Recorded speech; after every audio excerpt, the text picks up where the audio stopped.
Hi everyone, welcome to my discussion for week 3. I will be discussing resistance training. So without further ado, let's get started. Before I begin with the slides, I just want to apologize for my voice. I am just getting over a cold, so that's why I may sound a little nasally or a little raspy. But we'll start with explaining what resistance training is. Resistance training is a form of training that is used to improve muscular strength and muscular endurance.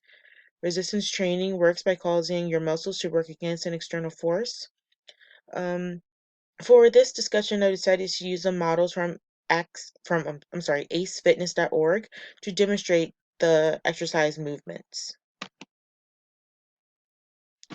So we'll be starting with the upper body. I've chosen to demonstrate the standing chest fly, which helps strengthen the chest. The difficulty level is considered intermediate.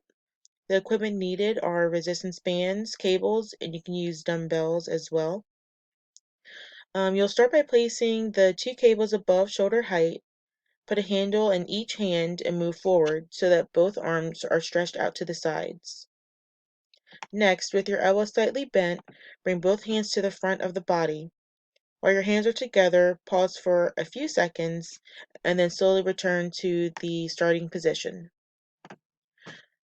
The primary muscles used in the standing chest fly are the pectoralis major, the deltoids, the biceps brachii, the brachialis, and the brachioradialis. The pectoralis major helps to move the arms forward horizontally. The deltoids aid in transverse flexion. The biceps brachii, the brachialis, and the brachioradialis aid in shoulder flexion.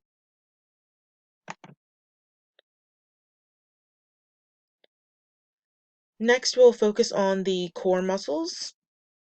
I've decided to demonstrate the standing trunk rotation. The standing trunk rotation helps strengthen the abs. The difficulty level is considered intermediate. The equipment needed are resistance bands and/or cables. Step 1, place a cable at chest height and attach one handle. You'll want to stand with your legs wider than your shoulder width so that the cable sits right to the body. Then you'll reach across your body and grip the handle with your left hand, then your right hand, interlocking the fingers together with your arm straight out to the right.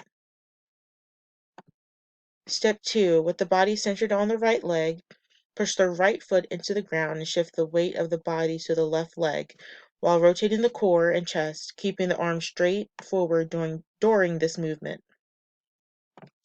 Step 3, continue pushing off of the right foot as your body moves over the left hip and keep your arms as far left as possible while rotating the trunk. So there are a few muscles involved in the standing trunk rotation. They are the external obliques, which are the side abs that help rotate the trunk. The rectus abdominis, which helps flex the torso and spine. The lumbar multifidus, which helps stabilize the spine. The internal obliques, which help to rotate and turn the trunk. And the transverse abdominis, which helps to stabilize the lower back and the pelvis. The standing trunk rotation may help in reducing back pain. It improves stability, improves core strength, improves balance and gait, and may improve posture.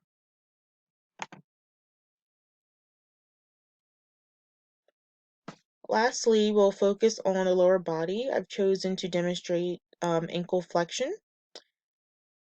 Ankle flexion helps strengthen the legs, calves, and/or shins.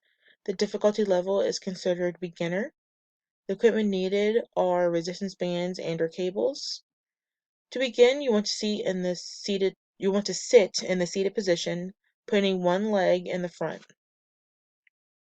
You'll secure the resistance band and/or cable around the ball of the foot. The goal is to have the resistance pull the bottom of your foot away from you. Next, you want to put your foot in plantar flexion, which means your toes will be pointed away from you, and slowly dorsiflex the ankle. you'll pull your toes towards your shin. You'll return to the starting position slowly, controlling the movement, and then repeat.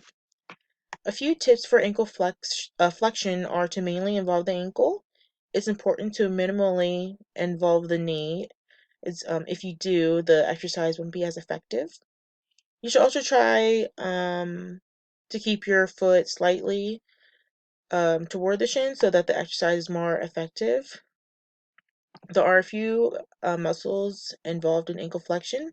The first is the calf muscle, the plantaris, the flexor hallucis longus, the flexor digitorum longus, the tibialis posterior, and the peroneus brevis. So let's go back. The soleus is behind the knee and runs behind the calf muscle. The plantaris is behind the knee and sits above the calf muscle. The flexor hallucis longus is a deep muscle that runs in the leg. This muscle starts at the back of the fibula and goes through the ankle. The flexor hallucis longus helps in plantar flexion. The flexor digitorum longus is another deep muscle in the leg. It is located at the back of the tibia and close to the soleus. The flexor digitorum longus connects all the toes except for the big toe. The tibialis posterior is another deep muscle in the central leg that helps stabilize the lower leg. The peroneus longus is in the upper section of the fibula bone and runs down the fibula and attaches to the medial cuneiform and the first metatarsal, which is the big toe. And lastly, the peroneus brevis lies underneath the peroneus longus. It starts at the base of the fibula. The peroneus longus and the peroneus brevis both help in keeping the foot stable. And this is just my reference slide, and I hope that you have enjoyed my presentation. Thank you.